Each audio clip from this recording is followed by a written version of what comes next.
पिछले पार्ट में हमने देखा था कि लूसीफर ने खुदा घमंड क्यों किया, घमंड की क्या वजह थी। अब हम देखेंगे कि लूसीफर ने खुदा के खिलाफ बगावत की, बगावत की क्या वजह थी। मैं इसे कुछ शायरी के शेरों के ज़रिए आपसे अर्ज़ करूँगा कि हमारा खुदावन जो जलाल का बादशाह है, वो जलाल का बादशाह है।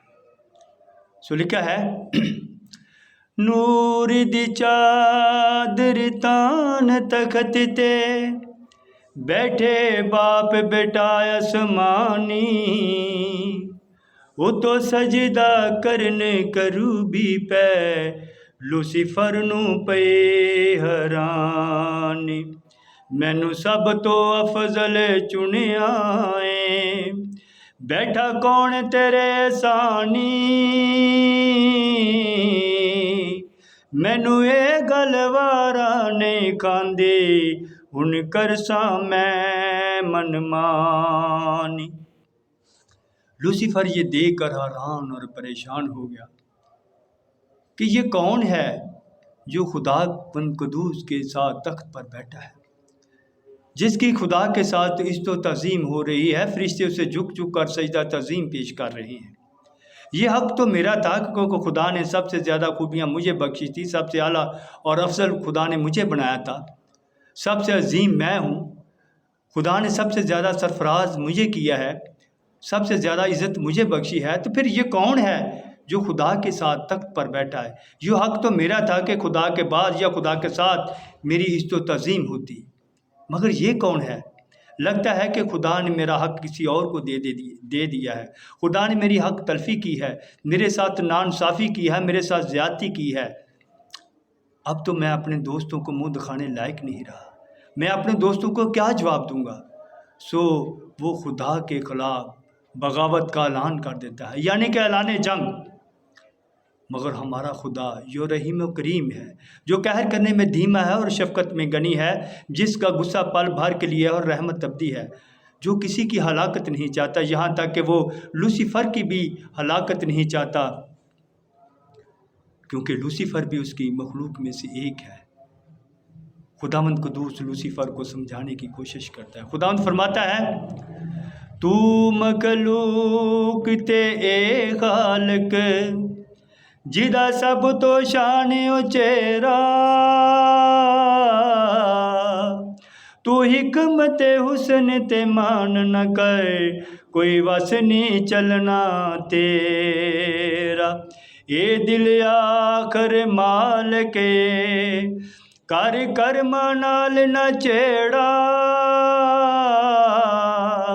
जे सजदा नू नहीं करना, ये तो पुट ले अपना डेरा। खुदावंद फरमाता है कि लूसीफर, तुझ में और इसमें ज़मीन आसमान का फ़र्क है। तू मखलूक है, ये खालिक है, तेरा हक़ बनता है कि तू उसे सजदा करे, क्योंकि तेरे बनाने वाला ये है। क्योंकि तू मखलूक है, ये खालिक है, तेरे बनाने वाला ये है, तेरा हक़ बनता है कि तू उसे सजदा करे, तुझे वाजिब है कि तू उसे सजदा करे, क्योंकि लिखा है कि न आसमान पर न ज़मीन पर न ज़मीन के नीचे ऐसा कोई नाम नहीं। मगर लूसीफर की तो ख्वाहिश थी कि यीशु उसे सजदा करे।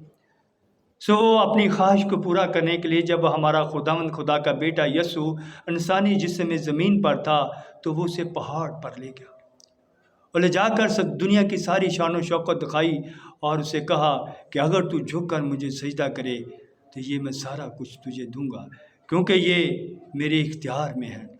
मगर उसकी ख्वाहिश पूरी ना हो सकी। सो यही वजह है कि जब लूसीफर खुदावंद कुद्दूस की बात नहीं मानता, वो खुदा के बेटे यीशु को सजदा नहीं करता, क्योंकि सब फरिश्ते उसे सजदा कर रहे हैं, लूसीफर सजदा नहीं करता, तो खुदावंद लूसीफर को और उसके तमाम साथियों को ज़मीन पर फेंक देता है, गंदगी की तरह, कूड़े करकट की तरह। जब लूसीफर और उसके तमाम साथी, तमाम हवारी ज़मीन पर आ जाते हैं, तो उनके दिल में इंतकाम की, बदले की, इंतकाम की आग भड़क उठी। यहाँ तक कि लूसीफर के साथी लूसीफर को ताने देने लगे کہ اے استاد لوسیفر، ہم نے تیری بات مان کر بڑی غلطی کی ہے، ہم سے بڑی بھول ہوئی ہے، ہم آسمان پر تھے تو ہماری کوئی عزت تھی، ہماری کوئی ویلیو تھی، اب ہماری کیا عزت ہے، ہم تو کسی کو منہ دکھانے لائق نہیں رہے۔ مگر لوسیفر ان کو تسلی دیتا ہے، ان کو حوصلہ دیتا ہے، وہ انہیں کہتا ہے دوستو میں آپ کی بات سمجھتا ہوں، میں آپ کے دکھ سے واقف ہوں، میں آپ کی پریشانیوں سے واقف ہوں، میں جانتا ہوں کہ خدا نے آپ کے ساتھ بڑی زیادتی کی ہے، بڑی ناانصافی کی ہے، میں بھی آپ کے ساتھ ہوں۔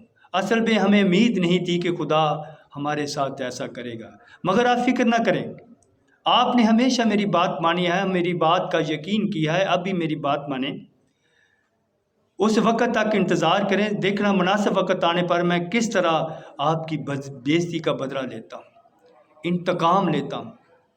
سو وہ انتظار کرتے ہیں، اس دن کا، اس وقت کا، اس گھڑی کا انتظار کرتے ہیں، اس مناسب وقت کا انتظار کرتے ہیں جب لوسیفر خدا سے اپنے اور اپنے ساتھیوں کی بےزتی کا بدلہ لیتا ہے۔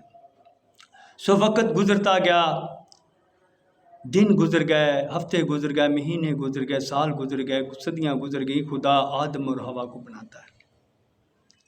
خدا کے کلام میں لکھا ہے مٹی دا ایک بت بنا کے روح اپنا اس وچ پایا، روح ملیا جوندی جان ہویا، نہ آدم سور کھایا، او دے ہر شے تابے کاری چھوڑی، پر کچھ نہ دل نو بایا، ویکھو اس دی مرضی دا رب ساتھی ہور بنایا۔ جب خدا آدم اور حوا کو بنا لیتا ہے تو انہیں کلام میں لکھا ہے کہ خدا انہیں عدن میں رکھتا ہے، باغ عدن میں رکھتا ہے، اور خدا ہر روز ٹھنڈے وقت آ کر آدم اور حوا سے باتیں کرتا ہے۔ کبھی خدا سوال کرتا ہے اور آدم جواب دیتا ہے، کبھی آدم سوال کرتا ہے اور خدا جواب دیتا ہے، کبھی کسی ٹاپک پہ بات ہوتی ہے، کبھی کسی موضوع پہ گفتگو ہوتی ہے۔ اصل میں وہ باتیں کیا تھی جو خدا ہر روز آ کر آدم اور حوا سے کرتا ہے۔ خدا نے ازل سے جو بھی قانون بنایا ہے وہی آج تک چل رہا ہے، اس میں کوئی فرق یا تبدیلی نہیں آئی۔ خدا نے اس وقت جتنی آسمان کی ہائٹ رکھی آج بھی اتنی ہی ہے، اس وقت خدا نے جتنی سمندر کی گہرائی چڑھائی لمبائی رکھی آج بھی اتنی ہی ہے۔ اس وقت سورج مشرق کی طرف سے نکلتا تھا، آج بھی مشرق کی طرف سے ہی نکلتا ہے۔ اس وقت بچے کی ماں عورت تھی، آج بھی بچے کی ماں عورت ہے۔ اس وقت خدا نے جتنی آدم کو عقل بخشی آج بھی اتنی ہی ہے۔ ہر انسان میں، ہر آدمی میں اتنی ہی عقل ہے، خواہ اس کا کسی ملک سے تعلق کیوں نہیں، کسی مذہب سے تعلق کیوں نہیں، وہ امیر ہے، غریب ہے، وہ کہاں کا رہنے والا ہے، ہر انسان میں عقل ایک جیسی ہے۔ جتنی اس کو آدم کو جتنی عقل بخشی آج بھی اتنی ہر انسان میں عقل ہے۔ ہاں، عقل کو استعمال کرنے کا طریقہ الگ ہے، طریقہ فرق ہے۔ کوئی اپنی عقل کو استعمال کرتا ہے وہ ایک بڑا سائنسدان بن جاتا ہے، بڑا سائنسدان۔ ایک اپنی عقل کو استعمال کرتا ہے وہ ایک ڈاکٹر بن جاتا ہے، ایک بڑا ڈاکٹر۔ ایک اپنی عقل کا استعمال کرتا ہے وہ انجینئر بن جاتا ہے، ایک اپنی عقل کا استعمال کرتا ہے وہ عالم دین بن جاتا ہے، کوئی اپنی عقل کا استعمال کرتا ہے وہ موٹر میکینک بن جاتا ہے۔ ایک بڑے سے بڑا سائنسدان ایک بیمار آدمی کا علاج نہیں کر سکتا، بیمار آدمی کا علاج نہیں کر سکتا، وہ ایک ڈاکٹر کا کام نہیں کر سکتا، اور ایک بڑے سے بڑا ڈاکٹر ایک موٹر میکینک کا کام نہیں کر سکتا، ایک بڑے سے بڑا انجینئر ایک عالم دین کا کام نہیں کر سکتا، اور نہ عالم دین ایک انجینئر کا کام کر سکتا۔ یہ نہیں کہ ان میں عقل نہیں ہے، عقل سب میں ایک ہے، لیکن ایک دوسرے کا کام وہ نہیں کر سکتے، اس لیے کہ جس کام کے لیے انہوں نے اپنی عقل کا استعمال کیا وہی وہ کام کرے گے۔ اس کا مطلب یہ ہے کوئی اپنی عقل کا زیادہ استعمال کرتا ہے وہ کم کرتا ہے، کوئی اچھے کاموں کے لیے کرتا ہے، کوئی برے کاموں کے لیے کرتا ہے، لیکن عقل سب میں ایک جیسی ہے۔ मैं एक मिसाल देना चाहता हूँ कि फ़र्ज़ करो एक आदमी डॉक्टर बन जाता है, कॉलेज या यूनिवर्सिटी से उसे डिग्री मिल जाती है, उसकी अच्छी कारकर्दगी पर कॉलेज या यूनिवर्सिटी से उसे मेडल मिलते रहे हैं। अब उसे डिग्री मिल गई है, उसके नाम के साथ डॉक्टर लग गया है। आप जब उसे डिग्री मिल जाती है, वो डॉक्टर बन जाता है, आप उसे कहते हैं कि डॉक्टर साहब हमारे पास एक मरीज़ है, उसको दिल की तकलीफ़ है, काफ़ी प्रॉब्लम है, काफ़ी बीमार है, प्लीज़ आप उसका इलाज करें, हो सकता है आपको उसका ऑपरेशन भी करना पड़े तो कर देना। तो वो उसका इलाज नहीं कर सकता, इसलिए कि अभी तक उसने इस तरह के मरीज़ों को चेक तक नहीं किया। हाँ, जब वो सीनियर डॉक्टरों के साथ काम करेगा, वो उसे गाइड करेंगे, उसकी रहनुमाई करेंगे, उसकी तरबियत करेंगे, उसे समझाएंगे, फिर वो एक दिन आएगा जब वो इस तरह के मरीज़ों को चेक भी करेगा, उनका इलाज भी करेगा, ऑपरेशन भी करेगा। इसी तरह एक आदमी जिसने कभी गाड़ी नहीं चलाई, वो ड्राइविंग सीट पर ही नहीं बैठा, उसको गाड़ी स्टार्ट करने का नहीं पता, आप उसे नई गाड़ी लेकर दे देते हैं, लैंड क्रूज़र जैसी, प्राडो जैसी नई गाड़ी लेकर दे देते हैं। आप उसे कहते हैं, जब उसकी गाड़ी मिल जाती है, हर चीज़ उसके पास मौजूद है, आप उसे कहते हैं कि जनाब आपके पास नई गाड़ी है, आप नई गाड़ी के मालिक हैं, आप अपनी गाड़ी पे हमें वहाँ तक छोड़ आएँ, तो वो नहीं ले जा सकता, इसलिए कि उसको गाड़ी चलाने का पता नहीं, वो गाड़ी चला नहीं सकता, उसको गाड़ी स्टार्ट करने का नहीं इल्म, वो गाड़ी की ड्राइविंग सीट पर ही नहीं बैठा, वो गाड़ी नहीं चला सकता। इसी तरह खुदावंद कुद्दूस ने आदम को हर चीज़ का मालिक व मुख्तार तो बना दिया, मगर उसको ये मालूम नहीं था कि मैंने इन चीज़ों को किस तरह इस्तेमाल करना है, अपने लिए किस तरह, अपने फ़ायदे के लिए किस तरह इस्तेमाल करना है। सो खुदा हर रोज़ आकर आदम और हवा को उनकी क्लास लेता है कि आपने समुंदर के पानी को या समुंदर को किस तरह अपने लिए इस्तेमाल करना है, इनके जानवरों को आपने किस तरह इस्तेमाल करना है, खुशकी के जानवरों को आपने किस तरह इस्तेमाल करना है, हवा के परिंदों को आपने अपने लिए किस तरह इस्तेमाल करना है, जड़ियों बूटियों का किस तरह आपने इस्तेमाल करना है, वो हर चीज़ का खुदावंद कुद्दूस उन्हें बताता है। बिल्कुल इसी तरह जिस तरह एक स्कूल टीचर अपने बच्चों की क्लास लेता है, इसी तरह खुदावंद भी उनकी क्लास लेता है, उनकी तरबियत करता है, उनको गाइड करता है, उनको समझाता है, उनकी रहनुमाई करता है एक उस्ताद की तरह। और फिर जिस तरह एक बाप सुबह को ड्यूटी पर जाता है और शाम को 5 बजे 4 बजे वो वापस आता है, उसको पता है कि मेरे बच्चे, मेरी फैमिली मेरा इंतज़ार कर रही है, वक़्त पर वो घर आता है। इसी तरह खुदावंद भी अपने वक़्त पर आदम और हवा को मिलने के लिए आता है।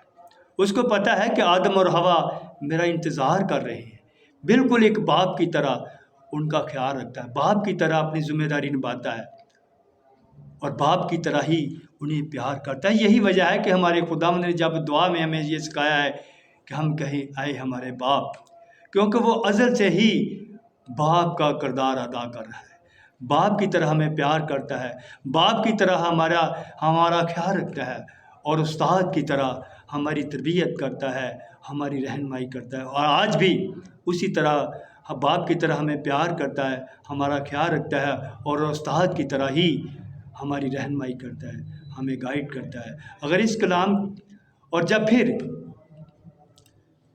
जब लूसीफर ये देखता है